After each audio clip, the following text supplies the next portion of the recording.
Why do villains always have the best plans, the most charisma, the sexiest dames, and all the money and the power? You were rich. I am rich.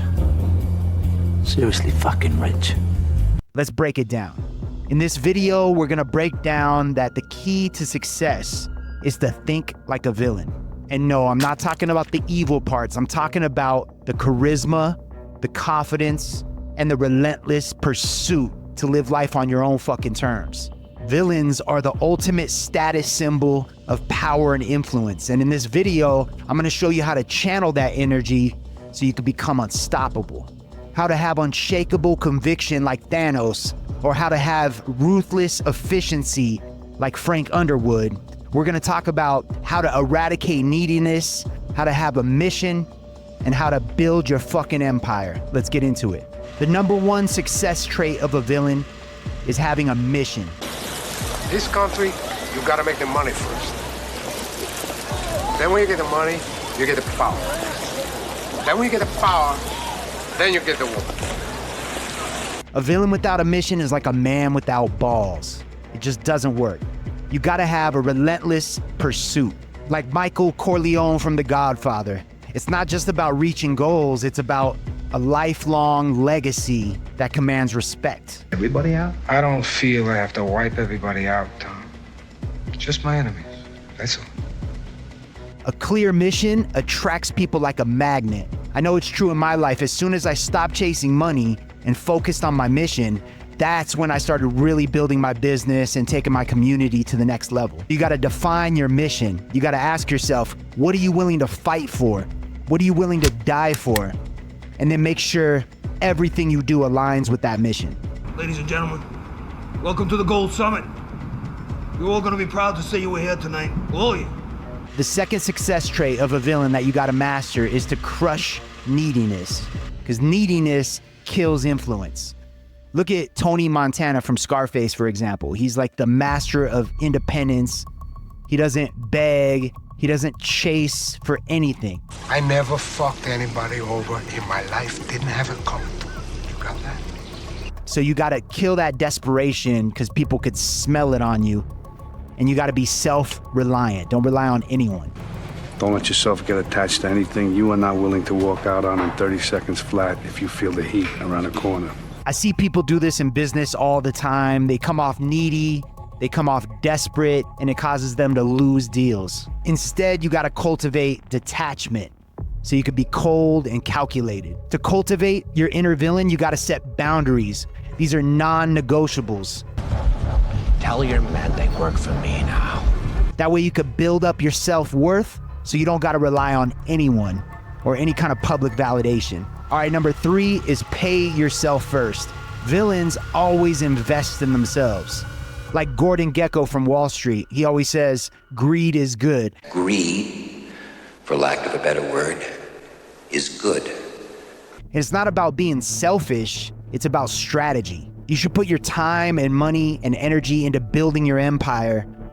You should be ruthless with your time and your energy. When I figured this out, this was a game changer for me. Investing in myself is one of the best return on investments I've ever got. You could start small, whether it's putting time and energy into building your skills, building assets. That's how you do it. All right, number 4 is build a fuck you fund.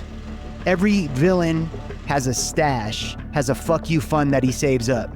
So that way you could walk away from any bad deal, any toxic situation that you're in. Look at Tony Soprano, for example. He had his stash, his escape plan back in his backyard buried in cash. Or if you look at Walter White from Breaking Bad, he had it stashed under his floorboards. Jesus, Mary and Joseph. You gotta have yours. And here's something these fake ass gurus are not gonna tell you. Money doesn't mean shit without freedom. What is that you got? What's what, man? Yeah, that. What you got on? That's a very, very, very nice suit. That's a very, very, very nice suit. That's a clown suit. That's a costume with a big sign on it that says arrest me. You understand? You're too loud. You're making too much noise. Look at me. The loudest one in the room is the weakest one in the room. I told you that. All right? So it's not about materialism, It's about leverage. So start saving up your fuck you fund today, right away. Even a small amount is gonna build up your confidence so you can make some big moves. Amigo, the only thing in this world that gives orders is boss. You got that? Villains don't worship idols. Look at Frank Lucas from American Gangster. Oh, what you gonna do? What the fuck you gonna do, Frank? Huh? What you doing? You gonna shoot me in front of everybody? Huh? He broke all the rules and made his own legacy. So stop putting others on pedestals. Don't be an NPC.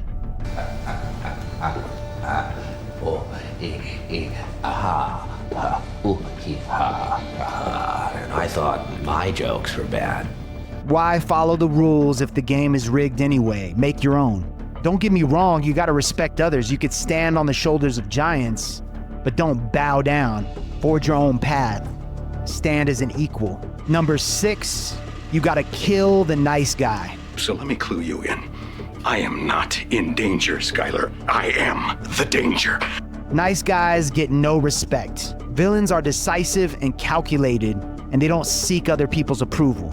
And this concept here was tough for me to master at first, because I had to know the difference of being cruel and just owning it, owning your power.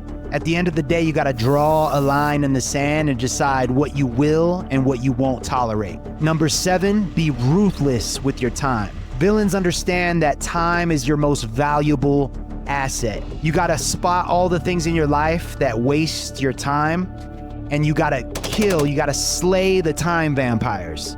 You should only be focusing on what really moves the needle forward. And I sometimes struggle with this. I could get distracted throughout the day, but now I do the 80-20 analysis on everything. I batch my time, I block out times, I'm good with time management. So you gotta audit your day, cut out the distractions, and focus on the most profitable activities.